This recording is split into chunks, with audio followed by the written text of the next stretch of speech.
नमस्कार, IND special में आपका स्वागत है। हम बात करेंगे मध्य प्रदेश की राजनीति की, जहां छूटता हाथ और चिंता बढ़ती जा रही है। जी हां, मध्य प्रदेश में कांग्रेस कमेटी के अगर बात की जाए तो यहां पर गठन से लेकर अब तक पार्टी की जो हालत है वो पतली नजर आ रही है। कांग्रेस पार्टी के हाथ से पहले सत्ता चली गई और अब धीरे धीरे उसके विधायक भी साथ छोड़ रहे हैं। पिछले कुछ दिनों में कई कांग्रेस विधायकों ने पार्टी से इस्तीफा देकर भारतीय जनता पार्टी का दामन थाम लिया। अब इसी मसले पर कांग्रेस में सवाल खड़े होना शुरू हो गए और आवाज भी उठने लगी है। पूर्व मुख्यमंत्री दिग्विजय सिंह के भाई लक्ष्मण सिंह हैं और उन्होंने कांग्रेस पर सवाल खड़े किए हैं। ट्वीट करके पूछा है कि नारायण पटेल जैसे मृदुभाषी कर्मठ साथी विधायक का पार्टी छोड़कर जाने पर बहुत दुख हुआ है और ये तो किसी गुट के नहीं थे तो फिर क्यों चले गए। इस तरह से उन्होंने सवाल खड़े कर दिए। आपको बता दें कि इससे पहले उमंग सिंघार भी पार्टी नेताओं को नसीहत दे चुके हैं।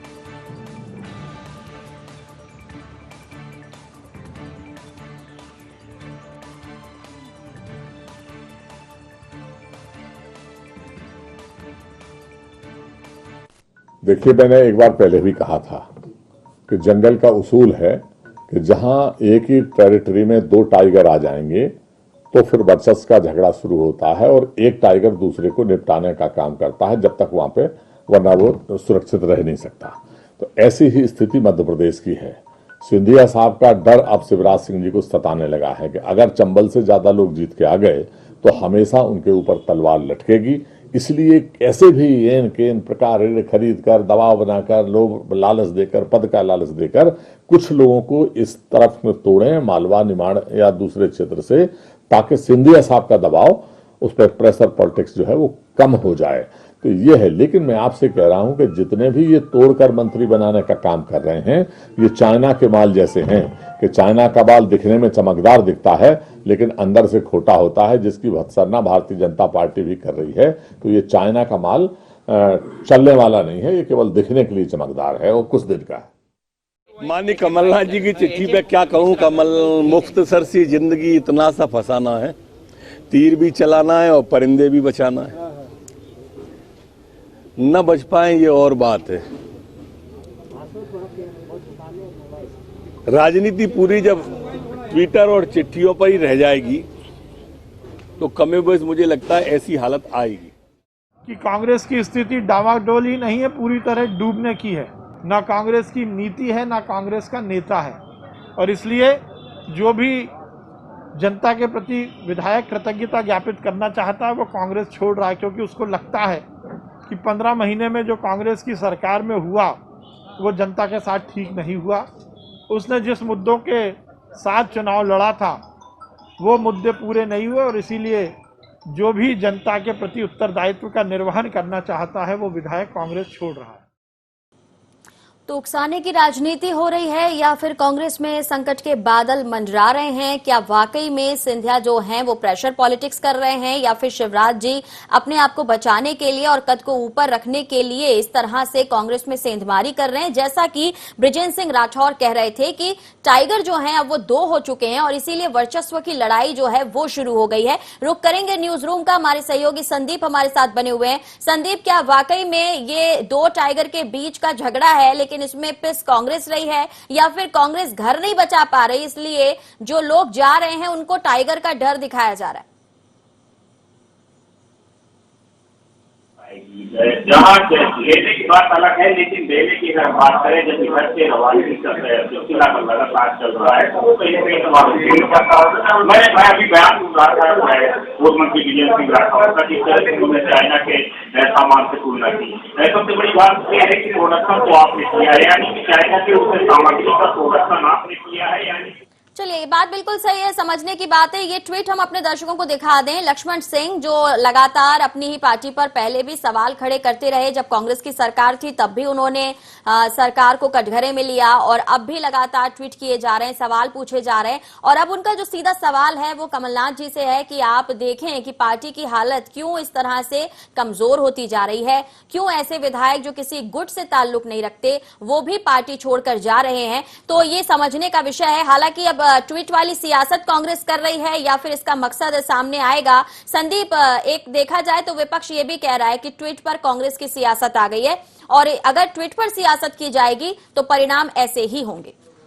बिल्कुल, ट्वीट पर तो सियासत चल रही है कांग्रेस की, इस बात में कोई शक नहीं। जिस तरह से मैदान में उतरना चाहिए, जिस तरह से कांग्रेस पार्टी को हमला करना चाहिए, वो कहीं भी कांग्रेस की ओर से नहीं दिख रहा है। अगर हम पूर्व मुख्यमंत्री कमलनाथ की बात करें तो लगातार ट्विटर पे यहां पर सवाल और जवाब देते हैं। उसके अलावा अगर पूर्व मुख्यमंत्री दिग्विजय सिंह की भी बात करें तो उनके भी लगातार ट्विटर पे ही सवाल और जवाब मिलते हैं। कुल मिला के ये कहा जाए कि कांग्रेस के जितने भी बड़े नेता हैं जिन पर कांग्रेस की सियासी की धुरी घूमती है, वो पूरा कहीं ना कहीं ट्विटर पे उनका चल रहा है, कहीं भी मैदान पे नहीं दिख रहा है। जिस तरह से लोगों पर विश्वास होना चाहिए, कांग्रेस पार्टी के नेताओं को और कार्यकर्ताओं को विश्वास होना चाहिए, वो चीजें नहीं दिख रही हैं। अगर आपके घर में सेंध लग रही है, चलिए, बात आपकी सही है कि अगर घर में सेंध लग रही है तो यहां पर समझदारी दिखानी चाहिए और जो कांग्रेस के दिग्गज नेता हैं उन्हें सामने आना चाहिए। विधायकों की बैठक बराबर बुलाई जा रही है, लेकिन विधायकों को रोकने में कांग्रेस के जो नेता हैं वो नाकाम दिखाई दे रहे हैं। खुद कमलनाथ जी बैठक करते हैं,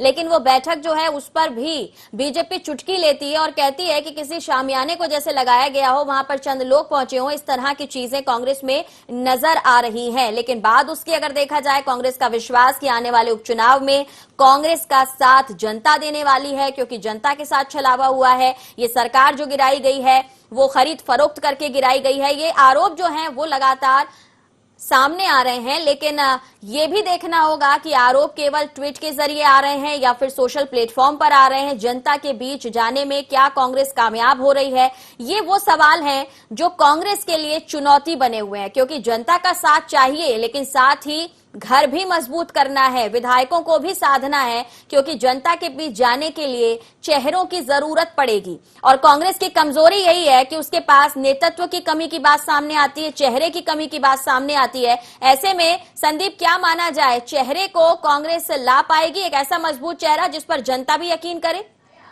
बिल्कुल, कांग्रेस के पास सामने बड़ी चुनौती है चेहरे को लाना ही। अगर यहाँ पर कांग्रेस के पास मजबूत चेहरा होता तो आज उसके एक एक करके विधायक पलायन नहीं कर रहे होते। और कहीं ना कहीं अब पार्टी के जो कार्यकर्ता हैं और विधायक हैं उनमें विश्वास की कमी देखने को मिल रही है, और उसी का नतीजा है कि आज वो भारतीय जनता पार्टी में जा रहे हैं। अभी करीब 4 दिन पहले बैठक हुई थी पूर्व मुख्यमंत्री कमलनाथ के निवास पर। वहां पर कस्में खिलाई गई विधायकों को, विधायकों ने कस्में खाई और बड़े बड़े दावे किए गए वहां पर कि हम शपथ लेने जा रहे हैं राजभवन में चुनाव के बाद।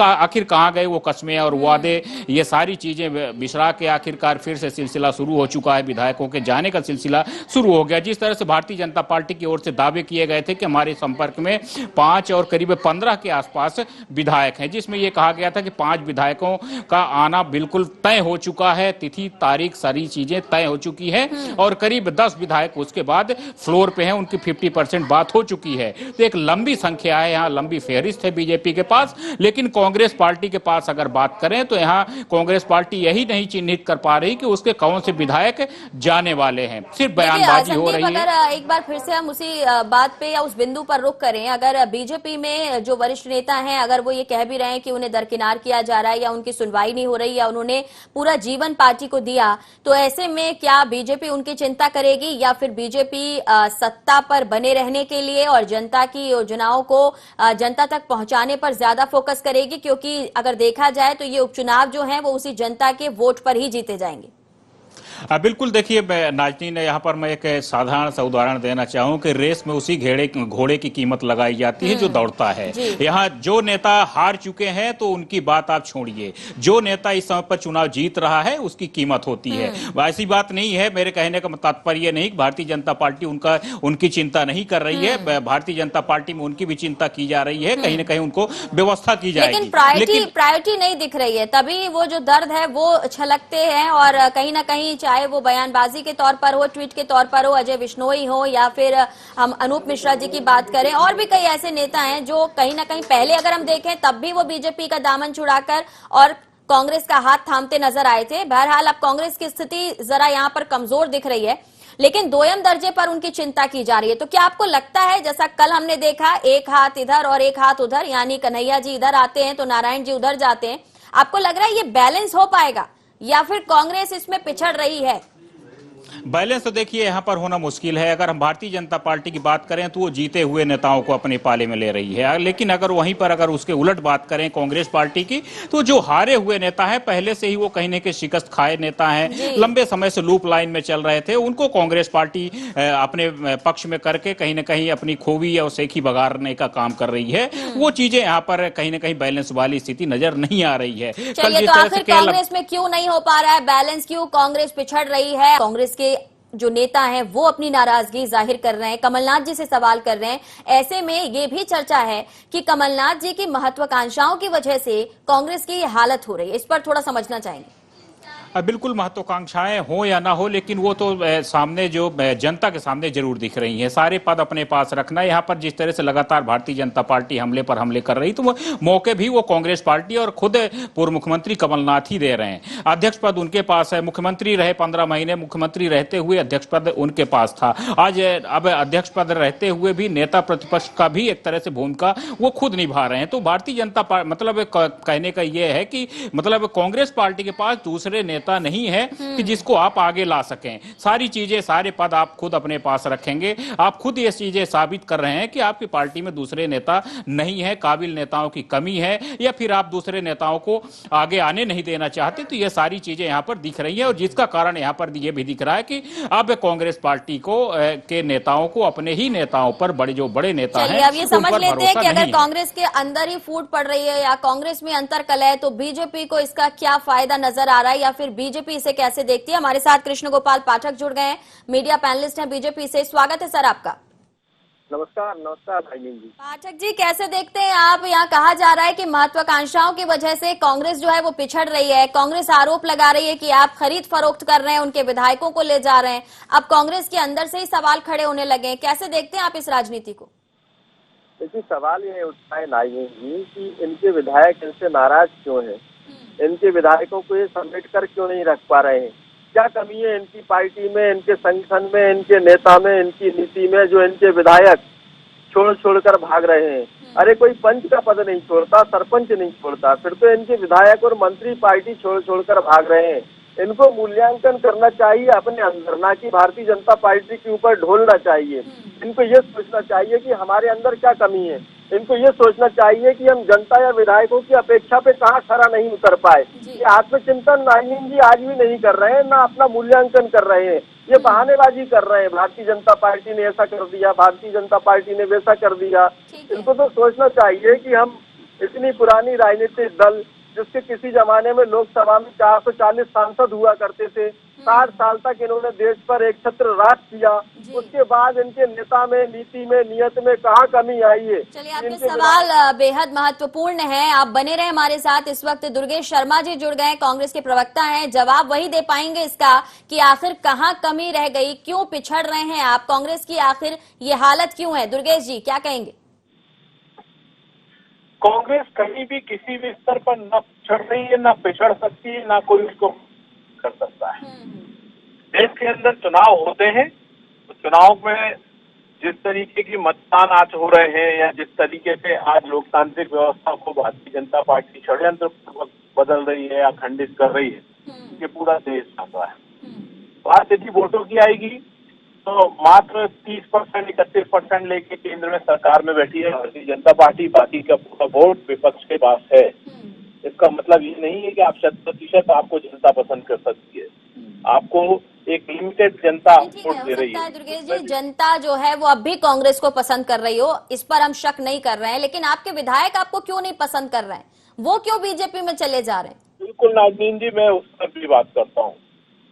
मेरी विधायक हो या देश का कोई भी व्यक्ति, कोई भी इंसान, यदि उसकी बोली लगाने वाला और खरीदने वाला श्याम दाम दंड भेद, चाहे ईडी का डर हो, चाहे दूसरी संस्थाओं से दबाया जा रहा हो, या पैसे से खरीदा जा रहा हो, जब आदमी इस तरीके को चक्र का उपयोग करता है तो क्योंकि इन सारे मुद्दों पे कई बार बात हो चुकी है। अब आपने जो कहा उस पर ये जानना और समझना जरूरी होगा कि क्या आपके विधायकों की, आपकी पार्टी की रीति नीति और उस पर विश्वास नहीं है, वो उस पर चलना नहीं चाहते, कि किसी ने लालच दिया और वो चले गए, या फिर ईडी का डर है? तो क्या कोई घोटाला उन्होंने किया हुआ है? क्या वो घपलेबाज हैं? किस बात का डर है?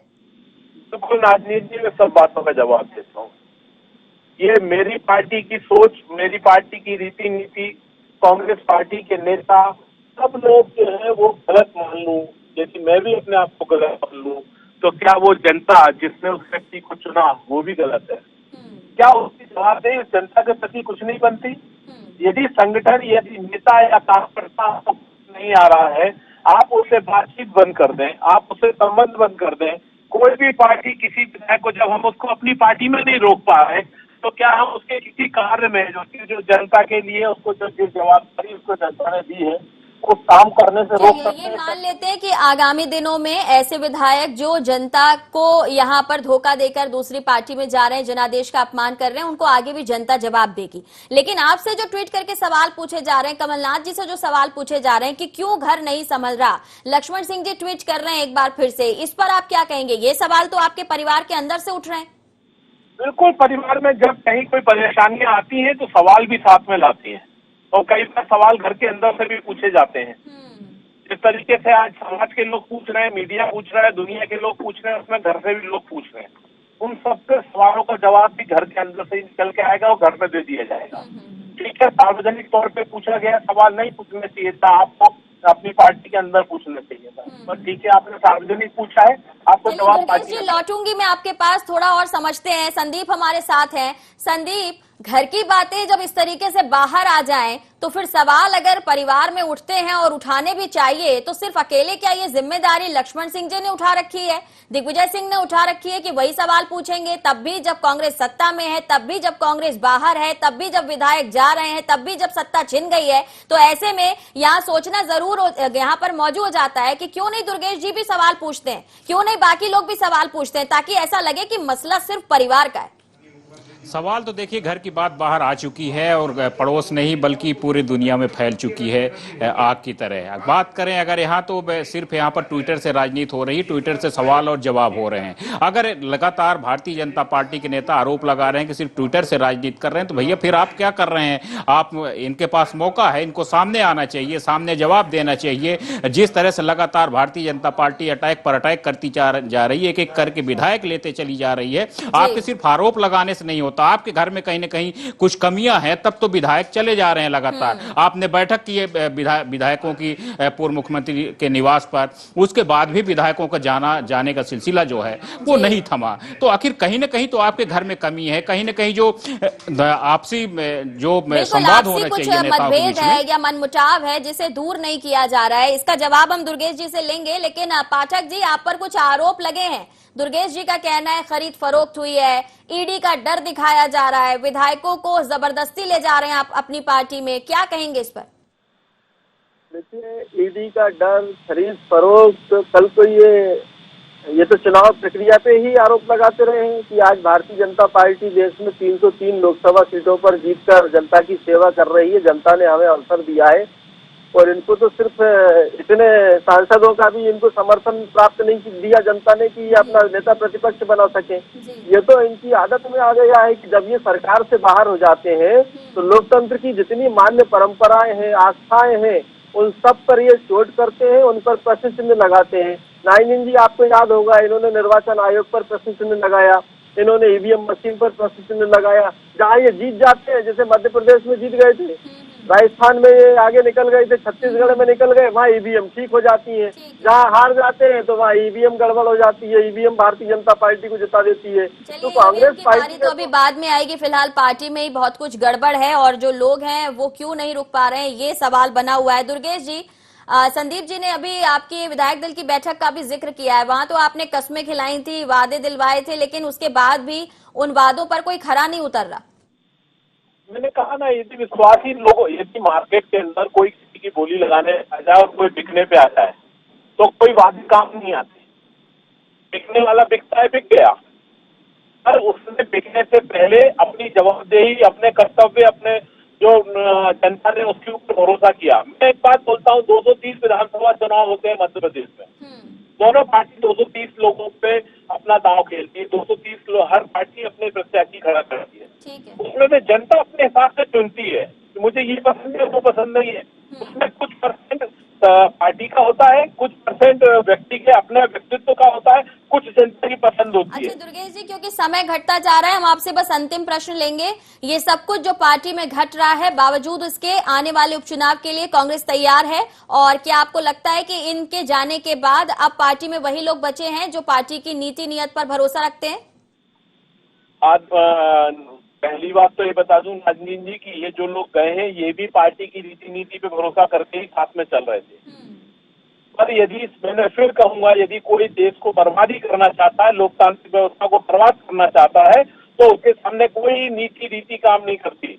चलिए ठीक है दुर्गेश जी, बहुत शुक्रिया हमारे साथ जुड़ने के लिए। सभी को बहुत शुक्रिया हमारे साथ जुड़ने के लिए। तो कुल मिलाकर देखा जाए, कांग्रेस के घर की कलह का जिम्मेदार वो बीजेपी को ठहरा रही है। वहीं देखा जाए तो सोचने का विषय अब कांग्रेस के लिए कि आखिर क्यों घर के अंदर ये फूट पड़ी हुई है और क्या आने वाले वक्त में ये फूट कांग्रेस को नुकसान पहुंचाएगी। चिंता करना कांग्रेस क्या शुरू करेगी या फिर आने वाले उपचुनाव तक यह इंतजार ही चलता रहेगा। फिलहाल IND स्पेशल में इतना ही। दीजिए इजाजत, नमस्कार।